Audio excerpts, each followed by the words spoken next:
નમસ્કાર મિત્રો, વેધર ઇન્ફોર્મેશનમાં આપનું સ્વાગત છે. હું છું પરેશ. ખાસ કરીને આજના વિડીયોમાં આપણે મોન્સૂન વિડ્રોલ પ્રોસેસ વિશેની વાત કરવાની છે કે રાજ્યમાંથી હવે ચોમાસાની વિદાયની શરૂઆત થઈ ગઈ છે એ વિશેની સંપૂર્ણ માહિતી આપું એ પહેલા હું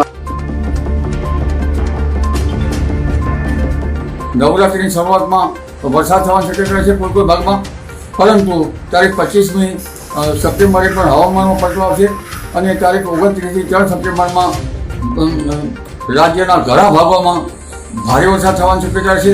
કેટલાક ભાગમાં અતિ ભારે વરસાદ થવાની શક્યતા રહેશે.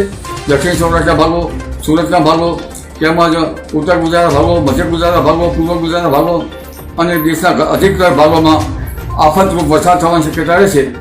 અને ગુજરાતના ભાગોમાં પણ લગભગ 29 સપ્ટેમ્બરથી 3 ઓક્ટોબર વચ્ચે ગાજવીજ સાથે કેટલાક ભાગમાં ભારે તો લગભગ દરિયા કિનારાના ભાગોમાં અતિ ભારે વરસાદ થવાની શક્યતા રહેશે.